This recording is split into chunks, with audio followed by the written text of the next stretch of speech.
ShipShape TV is brought to you by Shurhold. Clean and simple. Make sure to subscribe to be notified of the latest ShipShape TV content.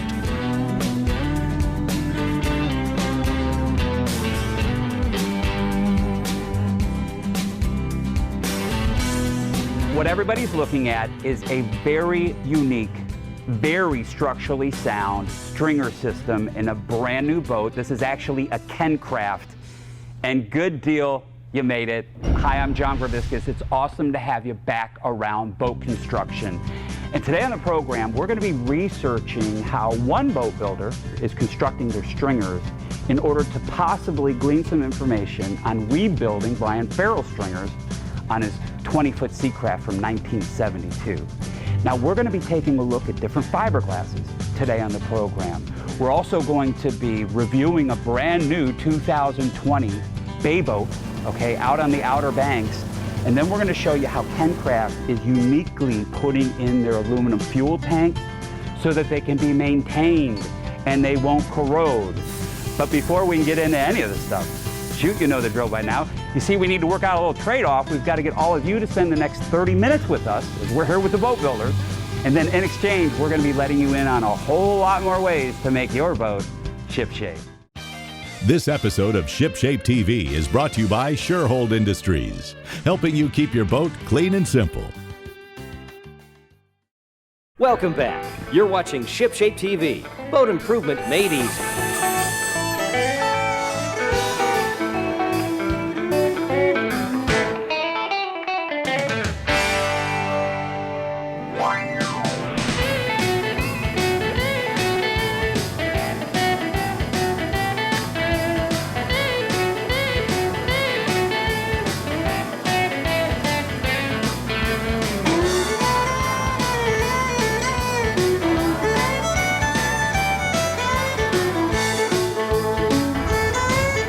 So John, today we're on the 2020 KenCraft 239 Bay Rider bay boat. Who we have on the program, guys, is Bob Brunson, and KenCraft has been around for 45 years. And Bob, I've been on a lot of boats, and I look at the fit and finish on this one, and it is just absolutely beautiful. And I want to kind of take people through it. This is a 23-foot bay boat, and it looks like, I mean, if all the cushions were off the front, you're looking at a huge fishing platform out there, right? Yes. However, this is not only set up to be a hardcore fishing machine, it is also set up for the family, okay? You can put the cushions on, and this is what mom and the kids could have, okay? A lot of sunbathing action and everything else. But let's start off forward with your anchor locker. A little bit different, okay? If you're out in the sea, you open up your lid, it's not gonna slam down and hit you in the hand, okay, or on the foot. Tell us about it. So when we designed the anchor locker, we were looking for three things. Number one, hold the largest anchor that you can. Number two, make it easy to access it. And number three, keep the lid from falling on your toes or your feet. Let's look at that storage locker. You have some room to put some gear on this boat, don't you? So every complaint from every boater is I don't have enough storage, right? Sure. So in the quest to make this a fishing machine, you also have to have it so it's an island machine. And where's mom going to store the food? Where's mom going to store the chairs? That's where they can be stored. Now, you have fish boxes on the side that doubles as forward seating. Are those insulated? Could you also use that as a cooler? All of our boxes are insulated and they drain overboard. The live well is also insulated. It drains through the bilge. But it's hinged differently. So they hinge front to back. So the cushions open front to back. So the whole thing can open up and you could use it as a cooler. If you're at the sandbar, you could reach over and just grab something. Drive to the sandbar, drop your power poles, walk up to the boat, lift your seat up, grab your drink. How big is the bay well? Bay well is 15 gallons. It's also insulated, so it can be your drink holder or it can hold your bait. Okay. Now, all KenCrafts are exclusively powered by Yamaha. We're an OEM Power Max builder. This particular boat has the Yamaha 250 on it. You already mentioned the power poles. You've got a nice center console. If you want to put a hard top on it, a T-top, you can. You've got aft seating. I really want to get into what you're doing down below deck that is so much different than others out there. The grid system, the stringers, if you will. I've never seen anything like this before, Bob. So every boat that we build has a unique stringer system, and they're made out of molds. and they're made with bi-directional glass. Okay, this is not chopped strand mat. Okay, this is meat. Okay, this is beef. Okay, this is steel. In the laminate world. The stringers in this boat are about 9.5 to 10 inches wide. That is what I really want to get into. Why are they so wide compared to other boats out there? Well, we believe that the wider the stringer, the better support you have for the hull, and the greater spreading of the stress of the hull in the water.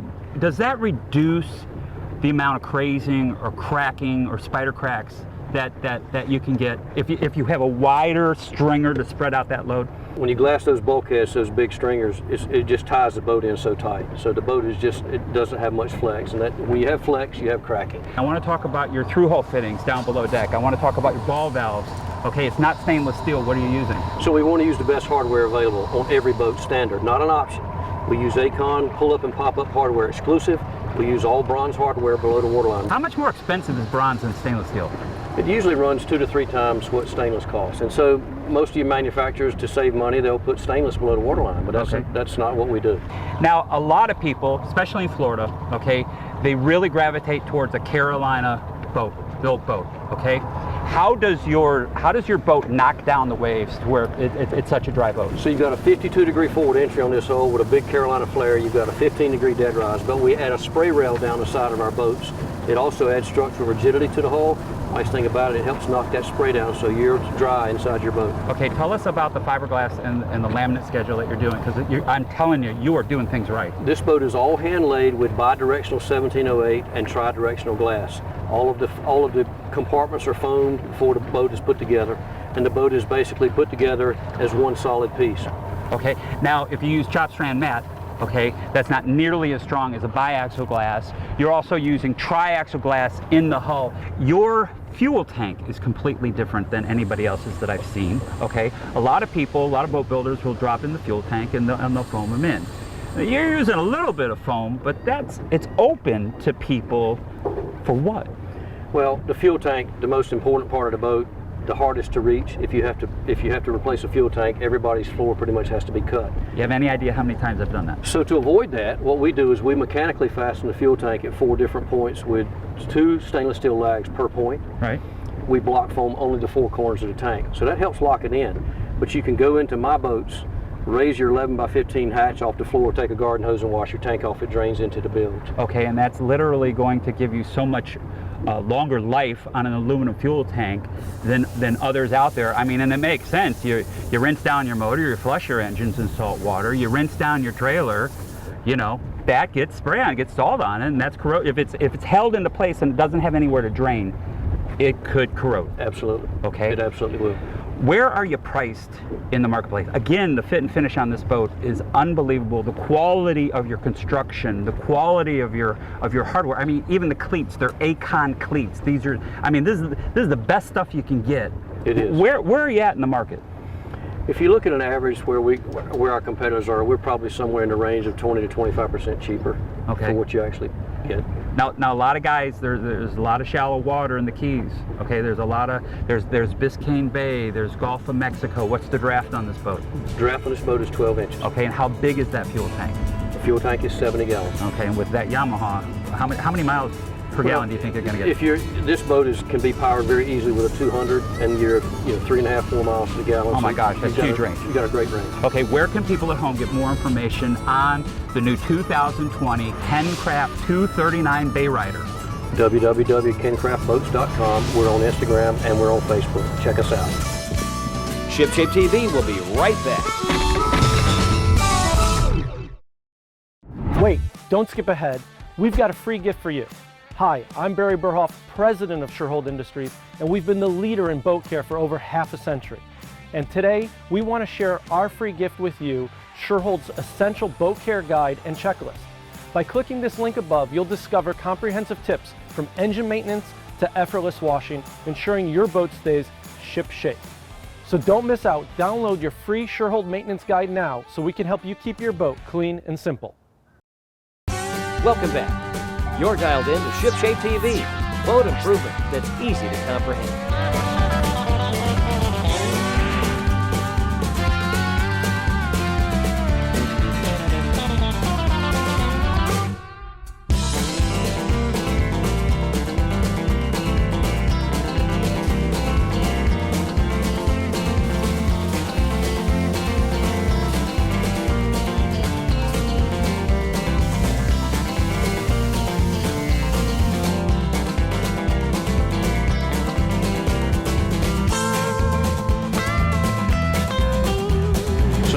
Today, what we're looking at is the stringer mold for the 239 KenCraft Bay boat that we did the review on yesterday. Well, first off, I can't believe that you mold them, okay? And secondly, I can't believe how wide they are. And guys, welcome back. Yesterday, we were out on the Outer Banks in a beautiful little town called Morehead City, North Carolina. We moved inland about 2.5 hours. We're now in a town called Wilson, and this is where KenCraft is headquartered. We again have Bob Brunson, the owner of KenCraft, with us today on the program. And you know, we're trying to redo Brian Farrell's stringers on his classic 1972 20-foot Seacraft. And I'm trying to get some ideas, and I've never seen more unique, beefy stringers than what you guys are doing here.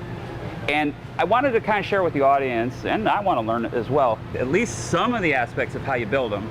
Maybe we could glean some information from it.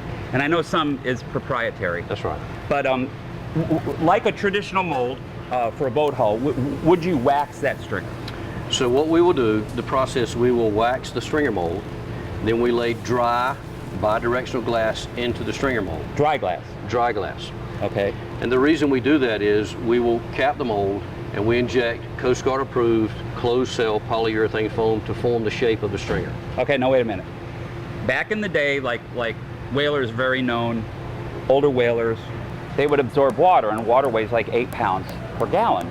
And by absorbing that water, I mean, it could get to the point to where literally a vessel could list real hard, you know, over because of the weight of the water. Will this foam do the same thing? Entirely different foam. Again, remember this is Coast Guard approved, but it's closed cell, cannot absorb water. And remember, it's virtually impossible. It's impossible. It's impossible to absorb water. Plus, it's completely laminated around completely with glass. Okay, guys, here we have the actual dry glass in the molds right here. And what I'm noticing, Bob, is that you actually have fiberglass on the underside of the stringer. I haven't seen that before. Why do you do that? In traditional boat building, you would have a grid system put in a boat and they laminate on both sides of the stringer. What we do is we laminate with tabs on the 1708 bidirectional glass. We take it one step further and put glass on the bottom.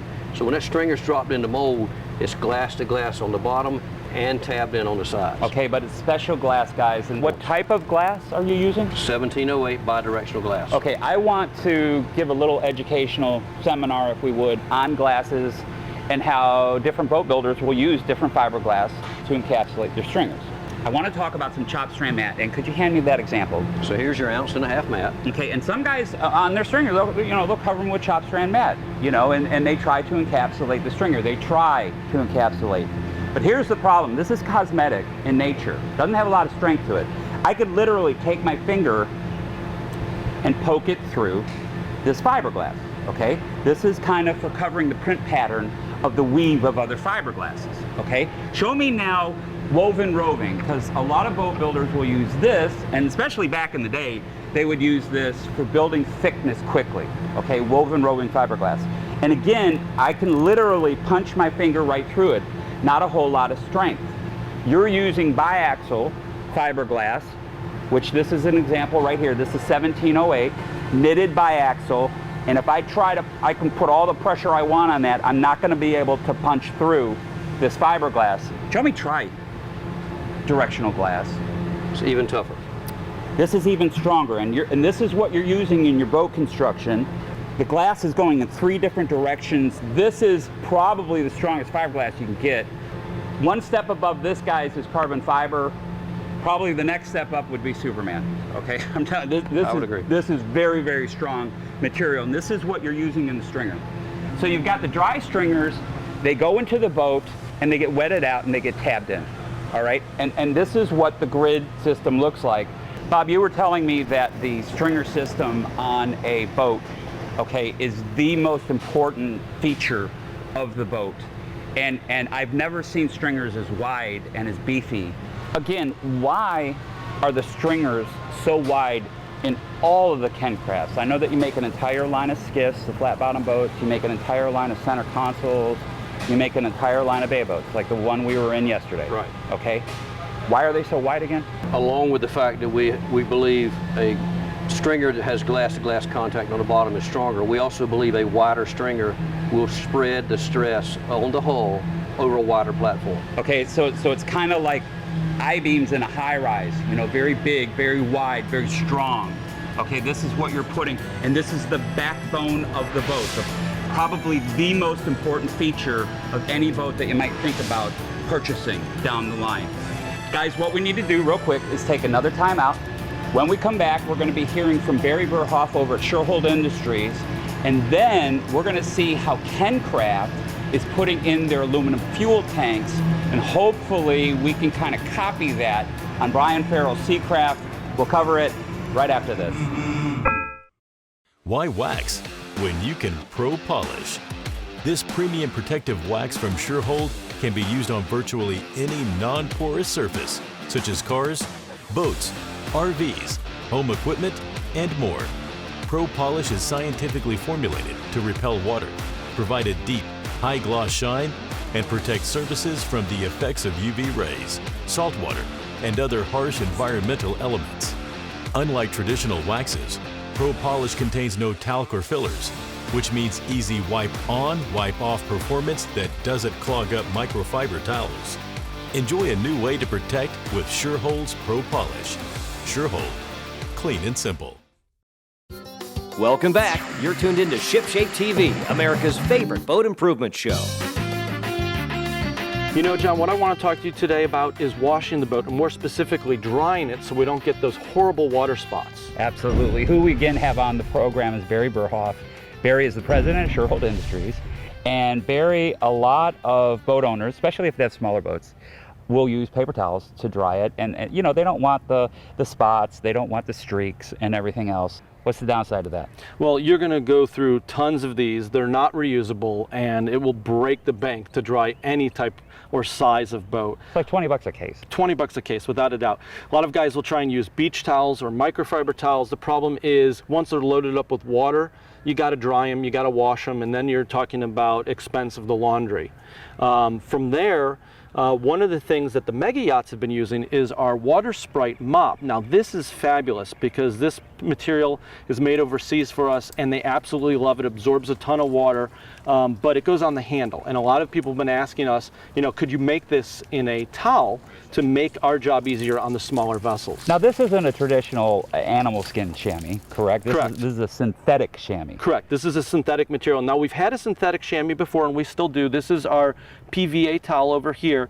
Now this PVA towel is more like a sponge poured into the mold of a towel, and it does a decent job. It holds in a lot of water, but it's not really streak free.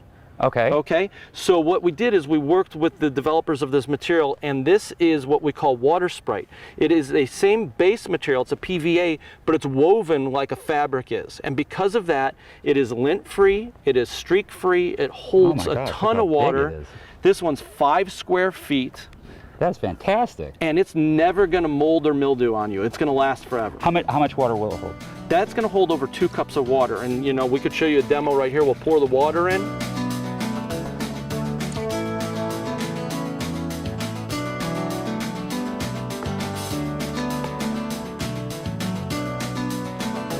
And this will absorb it all. That's going to absorb all the water, and then it easily wrings right back out. So you could just keep working on the boat. No switching towels, no using the laundry machine, no using paper towels, no waste of money. Okay, fantastic. Now, how do you stow it?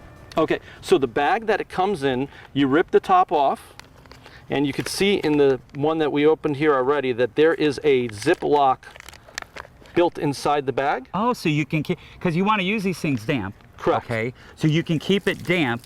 It won't mold or mildew or stink on you. You've Correct. got a nice little case for it to go. And this is what, about the cost of just one case of paper towels? Correct. How long is it going to last somebody? It kept lasting forever. Where can people get more information? All you got to do is visit us at Shurhold.com. There we've got all of our products, tips, tricks, and training videos to help you keep your boat clean and simple.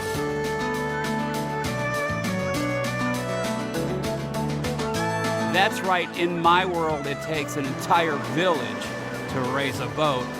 More guest experts from the marine industry right after this.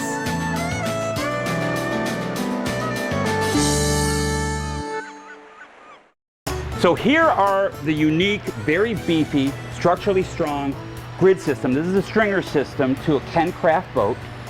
And we learned a lot today about how one boat manufacturer is actually kind of really building a tank, okay, for the water.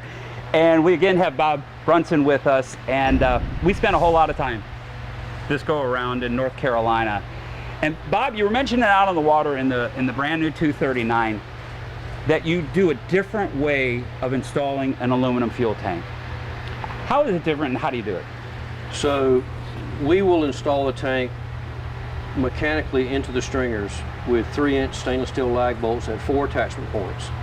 And then we come back with Coast Guard approved closed cell polyurethane foam, which will not absorb water, in the 4 corners of the tank to help lock the tank in place. So the sides are still open, the top is open, the bottom of the tank is open. Yes. And I saw yesterday your friend Joe, you know, when he was rinsing down the boat, he was also rinsing down the fuel tank, and you recommend that. That's how you're gonna get a tank to last or outlast you, correct? Most of the tanks that fail, John, will fail from the outside in from corrosion, and that's because moisture is trapped inside the foam or on top of the tank. It has nowhere to go. Well, I'd like to kind of mimic you on Brian's boat and maybe do his fuel tank installation the exact same way. And the foam, you've got to tell me the brand This of foam episode of that you guys ShipShape are TV using. I know it's has been brought to you by Shurhold. You got to tell me this. Don't forget to so that I can use the subscribe same to thing be when I notified pour of newly foam uploaded in ShipShape his TV tank. episodes. And my friend, I'm very impressed with your entire line of boats. Oh my goodness. Thank you. We were spending a couple of days here, and we were not only running in the 239, but we were also running in one of their skiffs. They're famous for their skiffs, and in an upcoming program, we're going to be showing you that boat. You're going to lose your minds. But we've got to thank your son Robert, your entire family, everybody here at KenCraft. We had Barry Berhoff on the program. But most importantly, Bob, who we need to thank The viewers. is everybody at home. Thanks so much for hanging out with us here in Wilson, North Carolina for the last half hour. Again, Bob Brunson, John Greviskis. We'll see you on the next go around. You know, Bob, the ribs that you're using here, is that the same foam that you're using in the stringers? Yes. Okay.